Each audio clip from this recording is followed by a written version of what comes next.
Hi, this is Susanna Bowling of the Times Square Beat, and we are at primary stages to the meet and greet of a brand new show called Perfect Arrangement. And we are with... Hi, I'm Robert Eli, and I play Bob Martindale. Hi, I'm Robert Eli. I play Bob Martindale. Oh, I'm sorry. My name is Christopher Hanke. I play Jim Baxter. Show. Can you tell us a little bit of your character and what this show means to them in the context of the play? Sure. Bob Martindale is in charge of basically sort of a hunt going after homosexuals, deviants, drunks, loose women, after the McCarthy famous speech that happened in February, and they were kind of running out of people who were stirring up communism, so they started what was called the Lavender Scandal. And the big pull for Bob is he's doing what he really believes in as an American citizen, but then he's going against everything he believes in for himself personally. So it's a great pull as a character. Now, I take it you play his lover. I do play his lover, yes. What's not to love about this handsome gentleman right here? I play Jim Baxter, who is a school teacher in the 1950s, and Jim and Bob are, basically secret lovers or secret homosexuals, but they're both married to women, and they have to hide and protect their real relationship, which is this relationship, out of fear of being arrested, losing their jobs. Sodomy laws were actually, and still are in some states, on the books. So, that was a real fear for them, and having to, at the time, it felt like a liberal choice to have to be committed to each other in secret, but that came with a lot of cost. Now, you're going after who you are as a person. Pretty much, yeah. It's a challenge.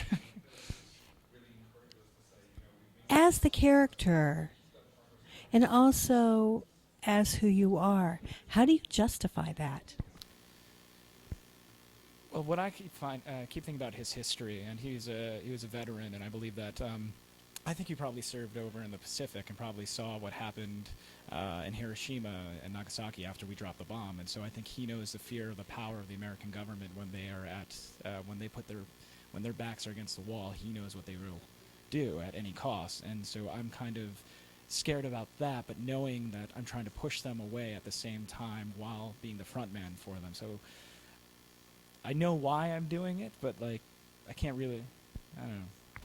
Help me out, Hanke. Let me figure it out. I think one of the things is that, to answer your question and to expand on what Robert was saying, is that for these men, even though they are homosexual, there is an aspect to this morality, or going after people that are immoral, that they do believe in.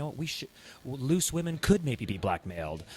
Drunkards could maybe be blackmailed by other governments, and we could lose state secrets because of that. So there's an element of I kind of agree with some of this. I think that's what Bob struggles with, is that, for those homosexuals who are out and flamboyant and are obvious, then we should round those people up. I think that was a real thought process for them, and that it's hard. And it was hard for them to decide of the degenerates or of the immoral people who was worth going after and who wasn't. Yeah, I think the best thing that really kind of defines him is he has this line where he says, "You are my family, and I'm trying to protect my family. I'm an American, and I'm trying to protect our country," and that's who he is.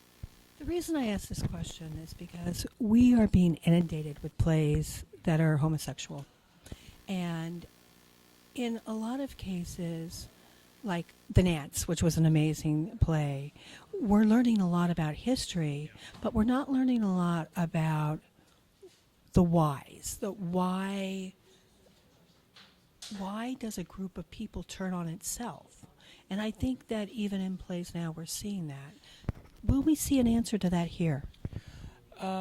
I don't think so, and I don't think it's necessarily they're turning on themselves. I think it's them fighting for their own identity, and especially in this society, what that means, because if I fight for my identity of who I am at the core, I lose in all respect in all aspects of my life. And I think that's actually what this play will really help people do, is understand this time, the Lavender Scare, maybe do some more research in the history of that, but see how relevant it is to what's going on today in society. But I don't think we turn on ourselves. Yeah. I mean, we don't want to give the end of the play away either. So there is a little bit of some things that happen with some of the characters that are struggling with their secret homosexuality that makes them make choices in the end that the right moral choice. But I think what we want this play to say is that what happened in the 1950s is also, there is a version of that that's happening today.